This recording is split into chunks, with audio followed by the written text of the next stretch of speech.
시편 50편 23편 말씀 한 절 말씀입니다. 우리 다 같이 한음성으로 읽겠습니다. 감사로 제사를 드리는 자가 나를 영화롭게 하나니 그의 행위를 옳게 하는 자에게 내가 하나님의 구원을 보이리라. 아멘. 감사로 제사를 드리는 자가 나를 영화롭게 하나니 그의 행위를 옳게 하는 자에게 내가 하나님의 구원을 보이리라. 11월은 감사의 달로 저희들이 이렇게 지내고 있습니다. 그러면서 11월 달에 올해의 제 11월 감사의 달에 제 설교 주제는 감사는 믿음입니다로 이렇게 정해서 3주째 설교를 하고 있습니다.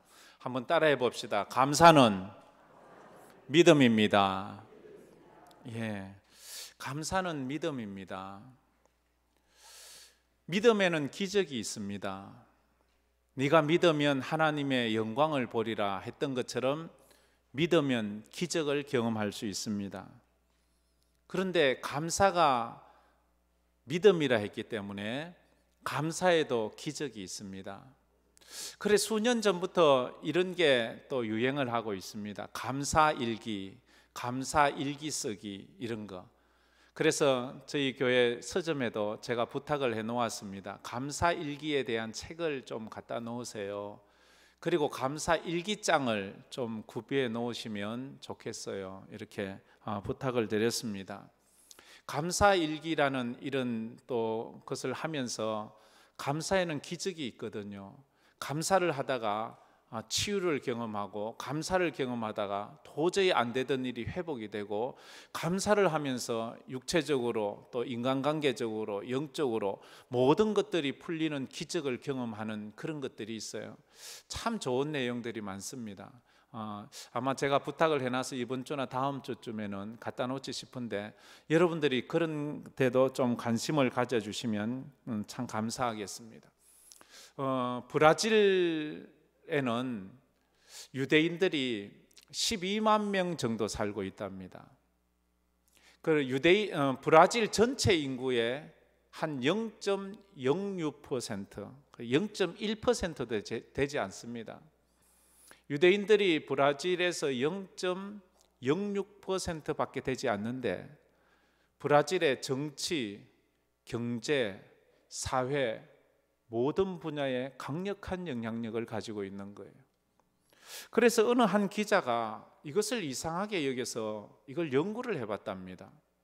도대체 유대인들은 브라질 사람도 아니고 브라질에 오래 산 사람들도 아닌데 그리고 숫자가 많은 것도 아니고 고작 전체 인구의 0.06% 12만 명 정도 12만 명이면 되게 작잖아요. 수성구 사람이 그거보다 더 많을 거예요. 대구 인구가 250만 명이잖아요. 그래서 연구를 해보았어요. 도대체 어떻게 해서 유대인들은 이렇게 브라질에서 영향력을 끼치고 살까? 유대인들은 브라질뿐만 아니고 세계 전체에서 미국에서도 강력한 영향력을 끼치고 있잖아요. 그래서 조사를 수년 동안 해보았는데 그 기자가 내린 결론은 유대인들의 자녀 교육에서 이런 영향력이 왔다 이렇게 그런 판단을 했습니다. 우리 한국 사람들도 자녀 교육이 얼마나 힘씁니까? 요번 수능시험 지난주에 수능시험 있었고 요즘 뭐 수시하고 뭐 이런다고 정신도 없잖아요. 막 그 일을 위해서 총력을 다 기울이잖아요. 우리 한국도 자녀 교육하면 둘째 가라면 서러울 정도로 애쓰잖아요. 그런데 우리보다 한 수 위인 것 같아요. 우리는 아이들 좋은 대학 보내려고 언제부터 노력합니까? 물론 뭐 유치원부터 노력하는 사람들도 있다고 하지만 보통 대학 입학 시험에 성적이 적용되는 것은 중학교 3학년 때부터입니다. 중학교 3학년 때부터 내신 성적이 반영되기 때문에 중3부터의 성적이 별로 안 좋으면 좋은 대학 들어갈 수가 없는 거예요. 그 전에는 관계없어요. 그래서 우리는 한 4년 동안 바싹 애들을 집중적으로 교육을 시킵니다. 그런데 유대인들의 자녀 교육은 입시에 초점을 맞춘 것이 아니고 그들의 인생에 초점을 맞추고 있어요.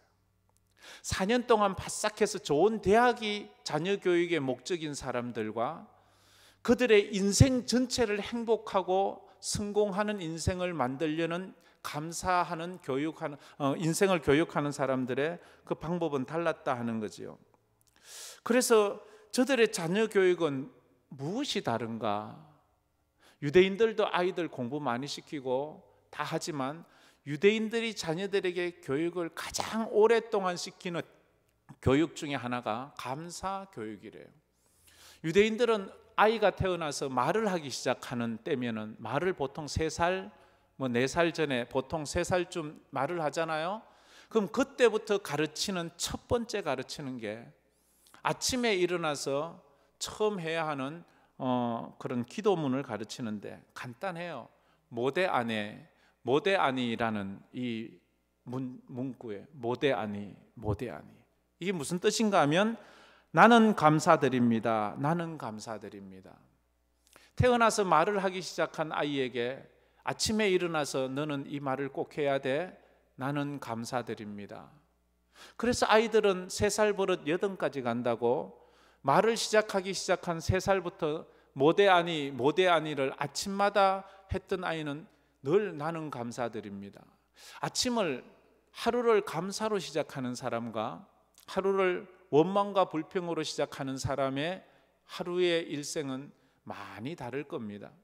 만약 우리 인간이 하루살이라면 아침에 모대아니 나는 감사드립니다 했으면 그 사람은 인생을 감사로 시작한 사람이 아니겠습니까?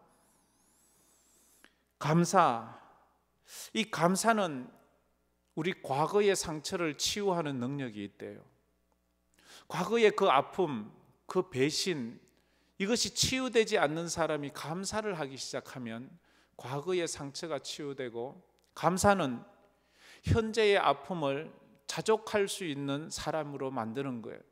지금도 힘들고 어렵지만 감사를 함으로 현재를 만족하게 만드는 능력이 있어요. 감사는 미래에 대한 암울함과 미래에 대한 정말로 절망을 품고 살아가는 사람에게 감사를 하게 되면 미래에 대한 희망을 가지게 하는 힘을 준다는 거예요. 감사는 그래서 과거의 상처를 치유하고 현재를 만족하게 하며 미래의 소망을 갖게 하는 힘이 있다 하는 것입니다. 탈무드에는 이런 이야기가 있습니다. 탈무드 이야기를 제가 좀 가끔가다 하는데요. 탈무드는 유대인들이 즐겨보는 지혜서입니다. 유대인들에게는 성경 다음으로 아주 중요하게 생각하는 그 선생님들의 선배들의 좋은 말씀들을 모아놓은 것입니다. 거기에 이런 말이 있습니다. 만일 한 손을 다쳤다면 2손을 다치지 않은 것을 감사하라. 만일 한 발을 다쳤다면 2발을 다치지 않은 것을 감사하라. 만일 2손과 2발을 다 다쳤다면 목이 부러지지 않은 것을 감사하라. 만일 목이 부러졌다면 더 이상 염려할 것이 조금도 없다. 왜냐하면 하나님이 너를 천국으로 인도해 갈 것이기 때문에. 이렇게 그 지혜서에는 이야기를 하고 있습니다. 감사에도 영성이 있어요. 감사에도 수준이 있다는 거지요.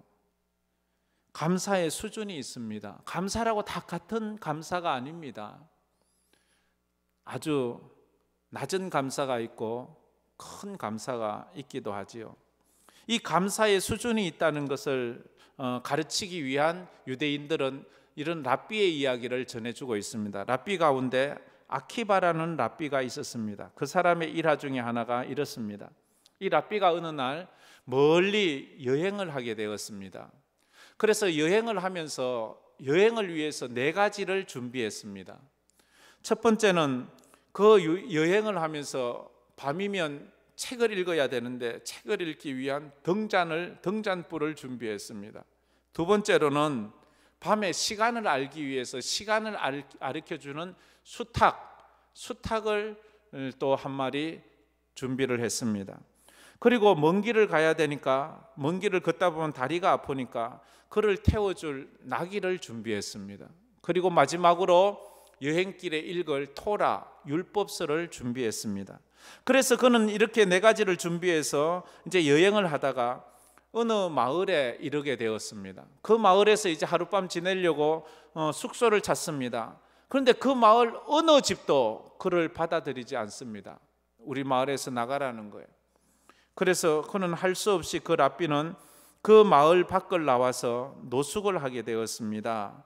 노숙을 하면서 이렇게 말했습니다. 모든 것을 좋게 하시는 하나님께서 내가 방에 자는 것보다 노숙하는 것이 더 유익하게 하실 거야 하며 그는 언제나 무엇에나 감사하는 랍비였습니다. 그래 감사한 마음으로 노숙을 하다가 잠이 오지 않아서 잠깐 책을 보려고 이제 등불에다가 불을 켰습니다. 불을 켜서 책을 읽는데 갑자기 어디서 바람이 확 불어와서 등불을 꺼버리고 말았어요. 그러자 이 랍비가 또 하는 말이 모든 것을 좋게 인도하시는 하나님께서 내가 토라를 읽기보다 잠을 자는 것이 유익하게 하실 거야 하면서 감사하게 생각하며 잠자리에 들었습니다. 이제 이가 잠을 자는데 갑자기 어디선가 이 늑대 소리가 아주 크게 나는 거예요. 그러자 나귀가 그 늑대 소리를 듣자 겁에 질려서 후다닥 후다닥 하면서 막 어디론가 막 도망을 가버리고 말한 거예요. 나귀가 도망을 가버리자 그것을 본 이 랍비가 하는 말이 모든 것을 좋게 하시는 하나님께서 내가 나귀 없이 여행하는 것을 더 좋게 하실 거야 라고 말을 했습니다. 그러자 곧 수탉도 나귀가 도망을 가자 멀리 날아가 버리고 말았습니다. 그래서 남은 것은 토라밖에 없었습니다. 이제 하룻밤이 지났습니다. 아침이 밝았습니다. 먹을 것을 찾기 위해서 마을로 내려갔는데 그 전날 밤 그 마을에 도적대가 들어서 모든 사람을 죽이고 모든 것을 다 약탈해 가버리고 말았습니다. 만약 아키바가 그 마을에서 잠을 잤다면 그 아키바 랍비는 죽었을 것입니다.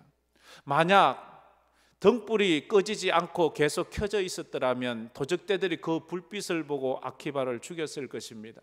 만약 나귀가 도망을 가지 않았다면 나귀가 우는 소리, 수탉이 우는 소리를 듣고 도적들이 가서 그 랍비를 죽였을 것입니다. 그래서 이 랍비는 자기에게 일어난 일들을 하나님 앞에 감사하게 되었습니다. 감사에는 수준이 있습니다. 감사에는 그 차이가 있습니다. 요즘 최근에 몇 년 동안 아주 과학적 분야에서 의학 분야에서 많은 사람들의 관심을 끄는 분야가 뇌과학입니다. 뇌과학. 거기에 사람들이 총력을 기울이고 관심을 많이 가집니다. 아마 여러분들도 거기 관심을 많이 가질 거예요. 왜냐하면 치매가 많이 일어나서 뇌과학이 발달하게 되었고 우울증, 특히 우울증이 많이 일어나서 이게 전부 다 뇌에서 일어나는 그런 현상들 아닙니까?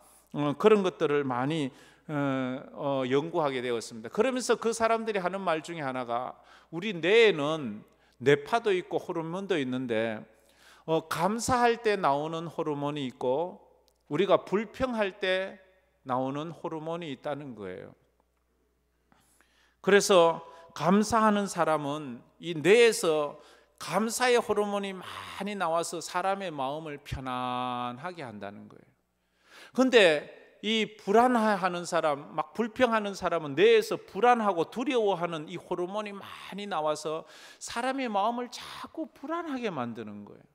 그러면 사람이 아무 일이 없는데도 자꾸 불안한 거예요. 이런 호르몬이 있다는 거죠. 그래서 사람이 감사하는 사람을 자꾸 만나면 왠지 모르게 편안해요. 왜냐하면 그 사람이 편안하기 때문에 그를 보는 내가 편안한 거예요. 그런데 불평을 많이 한 사람은 자꾸 자기 스스로가 불안하기 때문에 주위 사람들도 자꾸 불안하게 만드는 그런 요소가 있다 하는 것입니다. 여러분은 어때요? 평안하십니까? 불안하십니까? 그래요. 우리가 어떤지 우리는 우리 자신이 잘 알아요. 사람이요, 처음 만날 때는 첫 인상이 중요하잖아요. 얼굴 이쁜 사람, 멋진 사람에게 호감이 끌려요. 그래서 예쁜 사람에게 마음이 끌리지만 오래 자꾸만 그를 사귀다 보면요, 이쁜 사람에게 마음이 끌리는 것이 아니고요, 내 마음을 편안하게 해주는 사람에게 자꾸 마음이 끌려요.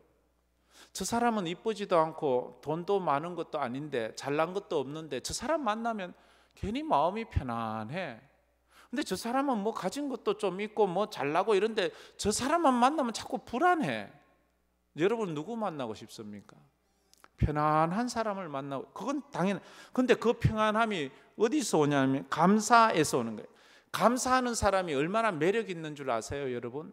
왜 가끔 보면 굉장히 매력적인 사람이 있잖아요. 이쁜 사람 말고 멋진 사람 말고 매력적인 사람이 있어요. 그 매력은 생김새에서 오는 것이 아니고 그의 습관이나 그의 인격에서 오잖아요. 근데 감사하는 사람이 굉장히 매력적이에요. 뭘 해도 아이고 감사하다, 감사하다. 전 또 매력적인 사람 중에 하나가 음식을 맛있게 먹는 사람이 참 매력적이잖아요. 전에 있던 그 김수영 목사님은 뭘 먹어도 얼마나 맛있게 먹는지, 막 입을 짝짝하고 막 얼마나 맛있게 먹는지, 그걸 다들 집사님들은 권사님들 그 사람하고 밥 먹으려고 하지 저하고 먹으려고 하는 사람 아무도 없어요. 나는 밥을 좀 맛있게 안 먹거든요. 먹다가 깨작깨작하다 그냥 젓가락 놓고 가버리고 이러니까 나하고 밥 먹고는 뒤에 가서 자기들끼리 또 밥 먹어요. 왜냐하면 배가 고프니까. 저는 먹다가 마니까. 그래요. 뭔가 매력적인 사람이 있어요. 매력적인 사람이. 성경은요, 믿음만큼이나 감사를 강조해요. 얼마나 성경에서 믿음을 강조합니까? 믿어야 합니다. 믿어야 구원받습니다. 오직 믿음, 의인은 믿음으로 삽니다. 하지만 그 믿음만큼이나 감사를 얼마나 많이 강조하는지 모르겠어요. 왜냐하면 감사는 믿음의 표현이기 때문에 그래요. 감사의 내용은 믿음이지만 믿음의 표현은 감사예요. 그래서 감사로 표현되지 않는 믿음은 온전한 믿음이 아니에요. 그래서 감사의 능력이 믿음의 능력이에요.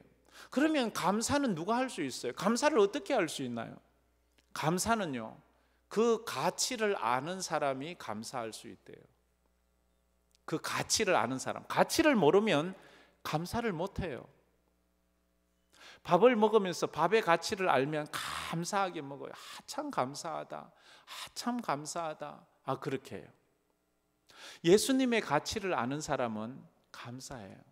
십자가의 가치를 아는 사람은 감사해요. 예수님의 가치를 모르는 사람은 예수님을 핍박하고 예수님을 십자가에 못 박아 죽이려고 하는 거예요. 왜? 그 가치를 모르기 때문에 그래요. 은혜의 가치를 모르기 때문에 그래요.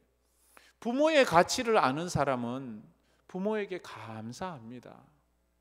근데 부모의 가치를 모르는 사람은 불평해요. 왜 우리 부모는 가난하고, 왜 우리 부모는 못 배우고, 왜 우리 부모는 남들보다 못 해주냐고. 몰라서 그래요. 가치를 모르면은 감사를 못 해요. 그래서 저 사람이 감사하지 못한다 이러면 저 사람이 지금 가치를 모르는구나. 예배의 가치를 모르는 사람은 예배 드리지 않습니다. 그러나 예배의 가치를 아는 사람은 예배를 위해서 어떤 희생이라도 치를 각오가 되어 있는 거예요. 이게 가치를 아느냐 가치를 모르느냐의 차이예요. 마태복음 7장 6절에 이런 말씀을 하고 있죠. 마태복음 7장 6절, 저 말씀 우리 다 같이 한번 읽어보겠습니다. 거룩한 것을 개에게 주지 말며 너희 진주를 돼지 앞에 던지지 말라. 그들이 그것을 발로 밟고 돌이켜 너희를 찢어 상하게 할까 염려하라. 개들에게 왜 거룩한 것을 주지 말라고 합니까?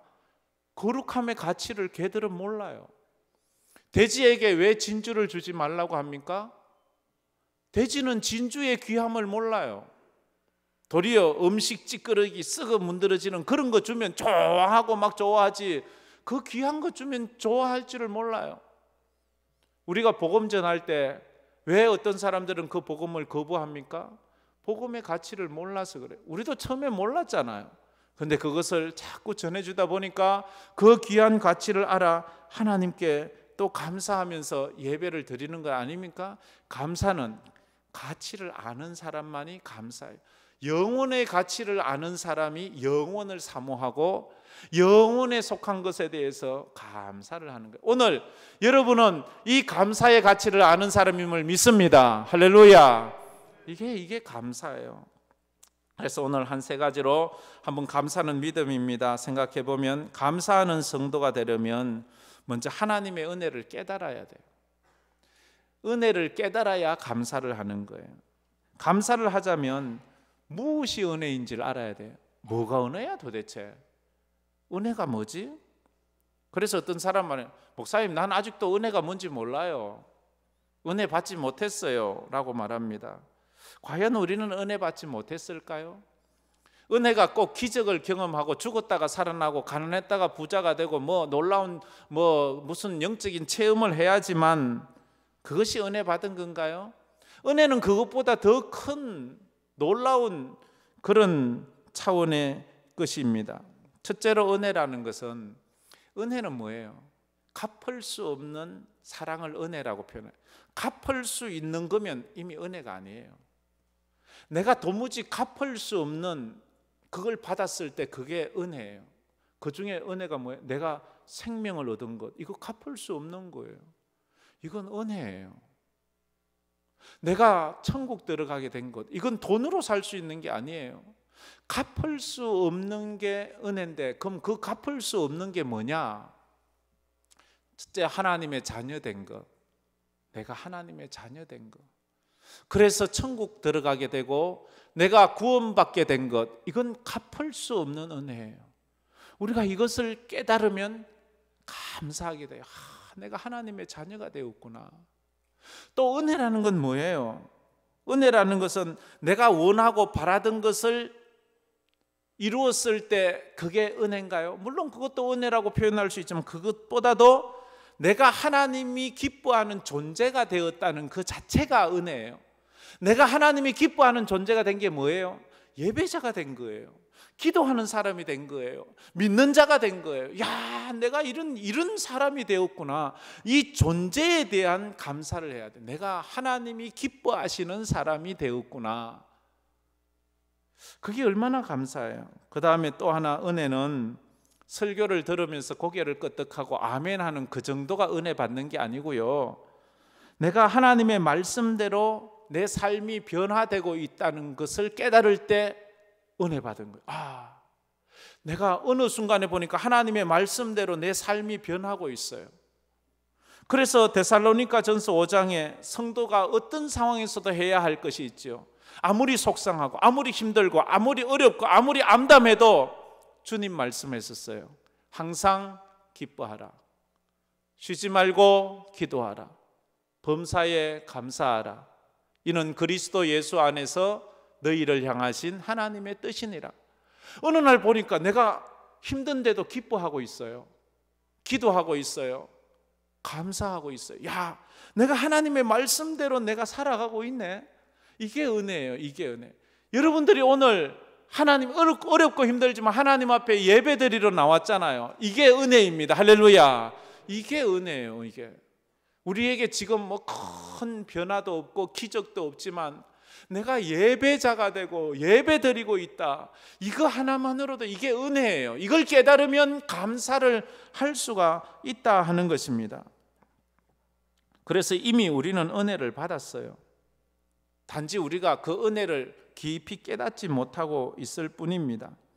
그래서 우리는 이것을 깨달으면서 감사하는 자가 되어야 됩니다. 두 번째로는 감사는 환경으로 하는 것이 아니라 은혜로 하는 것입니다. 하나님 앞에 환경으로 감사하려고 하지 마세요. 뭐가 있어서 감사하고, 뭐가 주어져서 감사하고, 뭐가 여유 있어서 감사하고.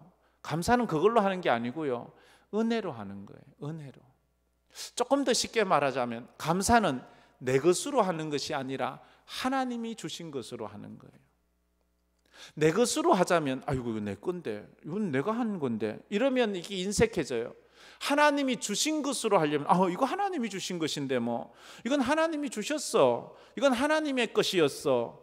내 시간도 하나님의 것이고, 내 건강도 하나님의 것이고, 내 물질도 하나님의 것이고, 내 재능도 하나님의 것인데 이건 원래 내 것이 아니었어. 하나님이 주신 것. 그래서 감사는 내 것으로 하는 것이 아니라 하나님의 것으로 할 때 쉬워요. 11조도 내 것으로 11조 한다 그러면 손 떨리고 간 떨리고 힘들어요. 근데 이거 하나님이 주셨으니까 하나님이 다 주셨는데 그 중에 일부를 드린다, 이러면 그게 쉬운 거예요. 시간도 그래요. 내가 살고 죽는 거 내 노력으로 살고 죽지 않아요. 하나님께서 인생의 생사화복을 주장하시잖아요. 믿지요? 그렇다면 우리 시간의 주인이 누구예요? 그 시간을 주신 하나님께 내 시간을 드리는 것이 아니라 하나님이 내게 주신 시간을 드려서 예배하고 봉사하고 헌신한다, 이래 생각하면 드리는 게 아주 쉬워요. 우리 자녀들이 부모님이 야, 너 그거 나랑 좀 나눠 가지자. 야, 너 그거 나하고 좀 같이 할래? 이러면 싫어요. 이거 내 거예요. 엄마는 엄마 거 쓰세요 하면 엄마는 아빠가 섭섭하지요. 아이가 그거 누구 걸로 샀어요? 지가 돈 벌어 샀어요? 아빠 엄마가 다 사주고 아빠 엄마가 용돈 줘서 아빠 엄마 것으로 했는데 지 거래요. 지가 써야 된대요. 싫대요. 그래? 그럼 뭐 네가 앞으로 잘해봐라 뭐 이렇게 할 수 있잖아요. 우리 성도들이 이런 것을 깨달아 알아야 돼요. 사람이 고난을 겪게 되면요, 방황하게 돼요. 길을 잃어요. 어려운 일을 당하면요, 어떻게 해야 될지 몰라요. 누구를 만나야 돼, 막 길을 잃어버려요. 그러나 고난을 통해서 잃어버린 길을 감사로 찾을 수 있어요. 감사하면 길이 보여요. 감사하면 방법이 생겨요. 하나님께서 은혜를 주세요. 그래서 감사로 길을 잃었다면, 고난으로 길을 잃었다면 감사로 길을 찾아가야 되는 것입니다. 성도가 감사하는 것은 삶이 얼마나 편안해졌느냐의 문제가 아니고 내가 얼마나 은혜를 깨달았느냐의 문제예요. 내가 저 사람이 감사를 하면 저 사람 이제 좀 살만해졌나? 이게 아니고요. 이제 저 사람이 은혜를 깨닫고 있구나, 이렇게 보아야 되는 거예요. 자신이 간절히 원하던 것이 이루어졌다고 해서 감사할 수 있는 게 아닙니다. 사람은요, 자기에게 무엇인가 이루어지면 이루어질수록 더 가지기를 원하는 것이 사람의 본심이기 때문에 진짜 있었던 이야기래요. 어떤 대기업의 회장님에게 기자가 물었어요. 회장님은 이제 부자가 되셨는데 이제 더 이상 바랄 게 없지요. 뭐 더 이상 바랄 게 있습니까? 물으니까 하는 말이 조금만 더 있었으면 좋겠어요. 조금만 더 있었으면 좋겠대요. 그렇게 많은 대기업 회장인데도 그가 하는 말이 조금만 더. 사람의 욕심은 끝이 없어요. 그만큼 가지면 됐다고 생각할 수 있잖아요. 그러나 사람의 마음은 조금만 더, 이렇게 말한대. 감사는 환경으로 하는 게 아니에요. 하나님의 은혜로 하는 것입니다. 환경은 만족이 없어요. 내가 좀 넓은 집으로 이사 갔으면 좋겠다. 그래서 이사를 갔어요. 그런데 집은 이사하면 몇 달 간다 해요? 보통 2달 가면 그만이라. 차를 사면 1달이 안 간다 그러잖아요. 2달 지나니까 좁아 보여요. 좀 더 넓은 집에 갔으면 좋겠다, 그렇게 말한다는 거지요. 우리 욕심은 그래. 인간은요, 금방 실증을 내요. 실증이 나면 금방 불평이 나잖아요. 그게 바로 광야 이스라엘 백성이잖아요. 먹을 것이 없어서 먹을 거 달라고, 그래서 하늘에서 만나를 주니까 너무 좋아하다가 금방 돌아서서 며칠 안 가서 하는 말이 맨날 똑같은 거 주고 이제 물린다고 싫다고 고기 달라고, 이렇게. 이게 인간의 본성이라 하는 거죠. 그러므로 은혜가 아니면 감사하기가 어려워요. 특히 코로나 시대에 얼마나 감사하기가 어렵나요? 쉽지 않아요. 보는 것마다 힘든 일밖에 없는데요. 들리는 것마다 답답한 소리밖에 없는데요.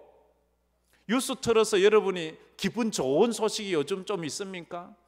난 그 정치 얘기는 좀, 대선 얘기는 내년쯤 가서 했으면 좋겠어. 아직도 한 몇 달이나 남았는데, 지금 한 5개월도 더 이상 남았는데 아직도 아마 1년 전부터 얼마나 사람들 코로나 때문에 안 그래도 힘든데 그거 들어서 기분 좋은 거 하나도 없는 그런 이야기, 남의 사생활 이야기, 우리가 그거 들어서 무슨 유익이 있어요? 밥이 생겨요, 떡이 생겨요. 근데 그렇게 피곤하게 만들잖아요. 그래요. 그래서 우리는 하나님의 은혜로 감사해야 돼요.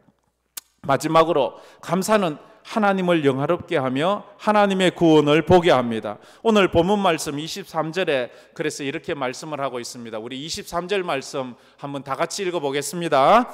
감사로 드리는 자가 나를 영화롭게 하나니 그의 행위를 옳게 하는 자에게 내가 하나님의 구원을 보이리라.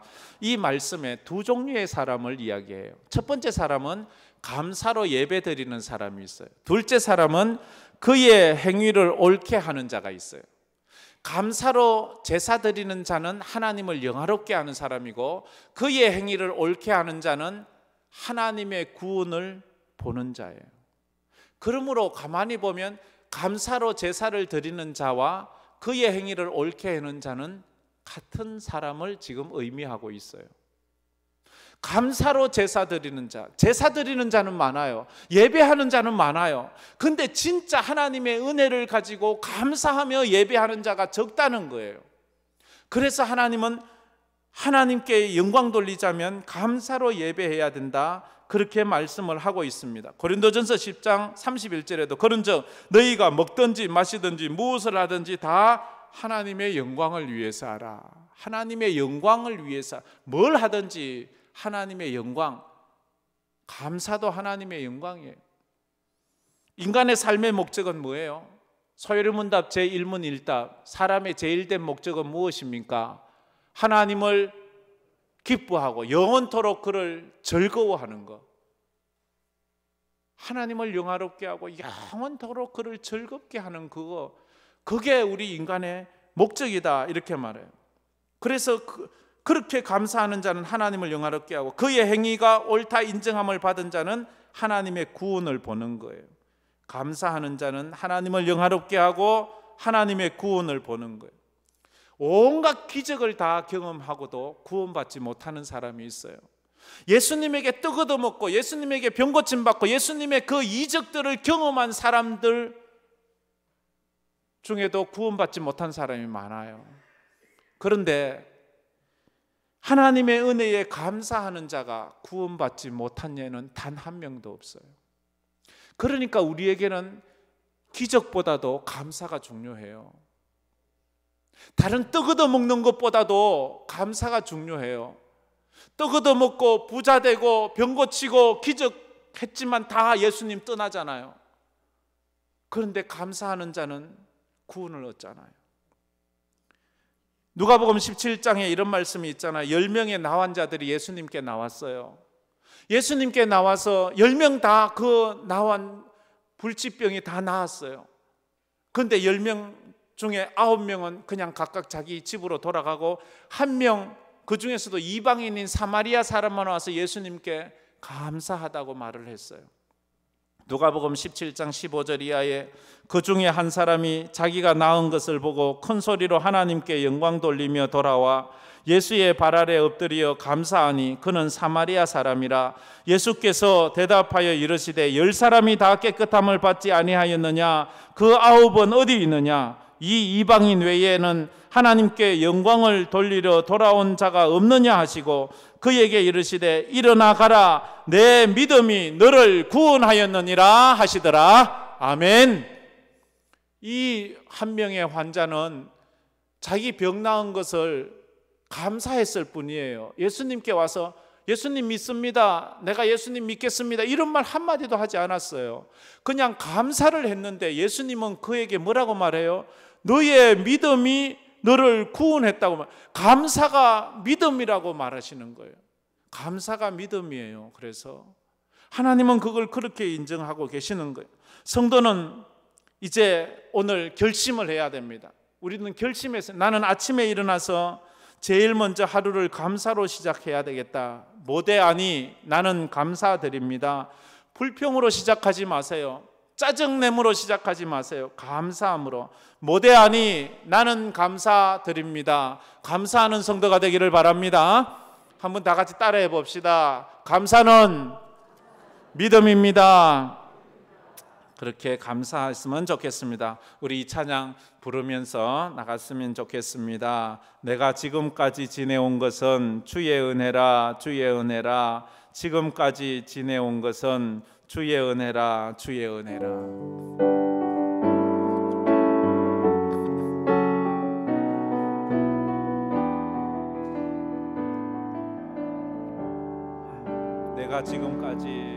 내가 지금까지 지내온 것은 주의 은혜입니다.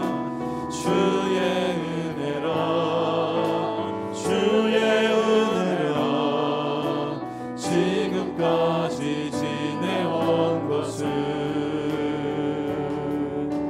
주의 은혜라 주의 은혜라 지금까지 지내온 것은 주의 은혜라 주의 은혜라 지금까지 지내온 내가 하나님의 자녀된 것은 주의 은혜입니다. 내가 하나님의 자녀된 것은 주의 은혜라 주의 은혜라 하나님의 자녀된 것은 주의 은혜라 주의 은혜라 주의 은혜라 하나님의 자녀된 것은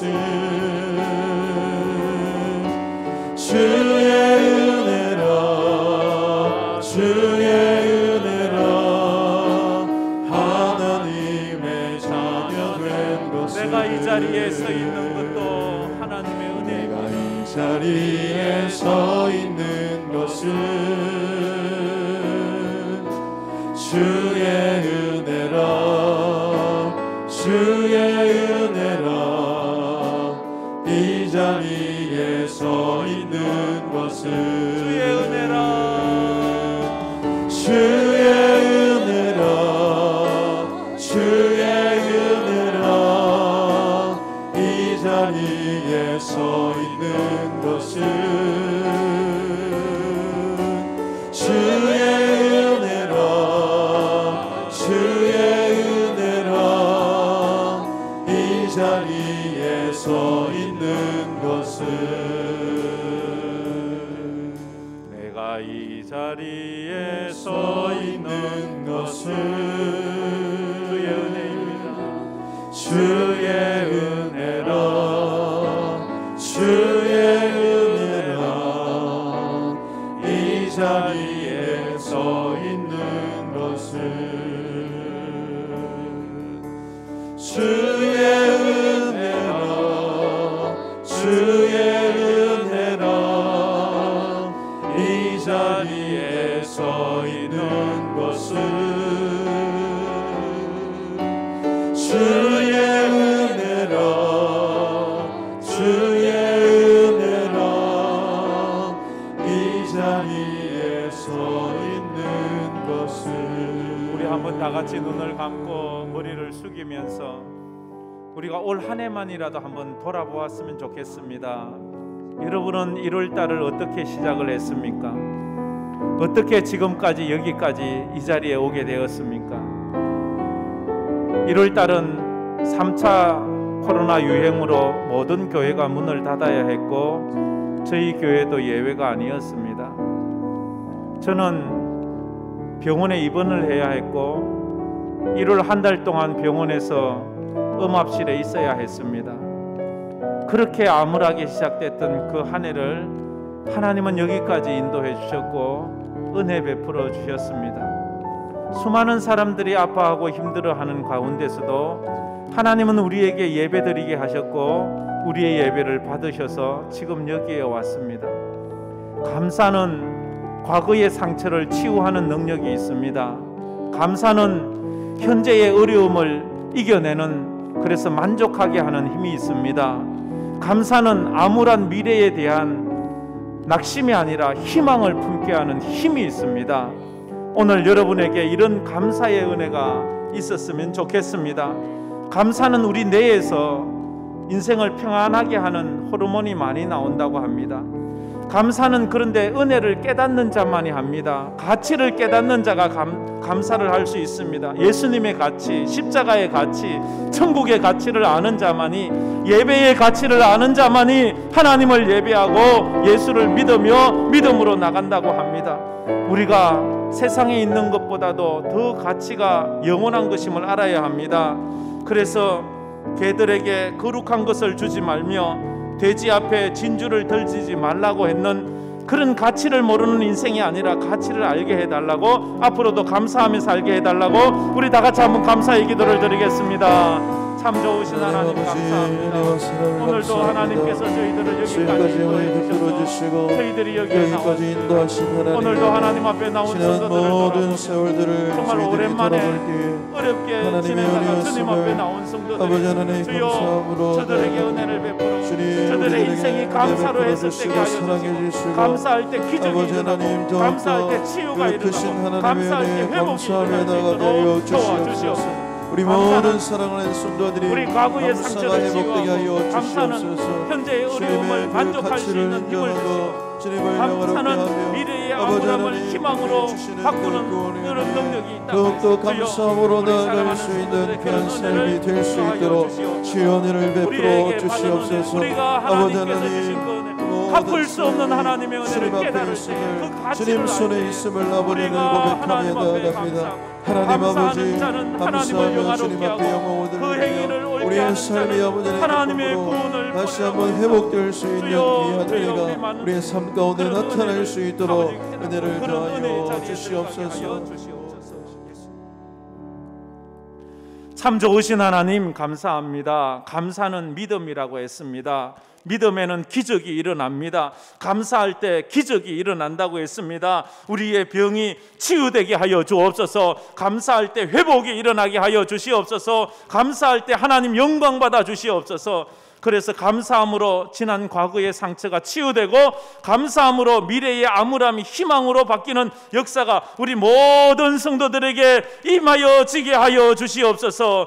하나님 영원한 가치를 깨닫게 하여 주옵소서. 천국의 가치를 깨닫게 하여 주옵소서. 예수님이 얼마나 귀중하다는 것을 깨닫게 하여 주옵소서. 예배의 소중함도 알게 하여 주셔서 가치를 아는 자가 감사한다고 했사오니, 우리 모든 성도들이 영원한 가치를 알고 하나님 아버지께 감사하는 자가 되게 하여 주시옵소서. 지금은 우리 주 예수 그리스도의 은혜와 우리 하나님 아버지의 무한하신 사랑하심과 성령님의 감화 감동으로 충만하심이 감사하며 살며 감사로 하나님 앞에 영광 돌리고 감사하면서 하나님의 구원에 임하기를 원하는 우리 모든 성도들 머리 위에, 그 가정 위에, 파송된 선교사들 위에 이제로부터 영원토록 함께 있을지어다.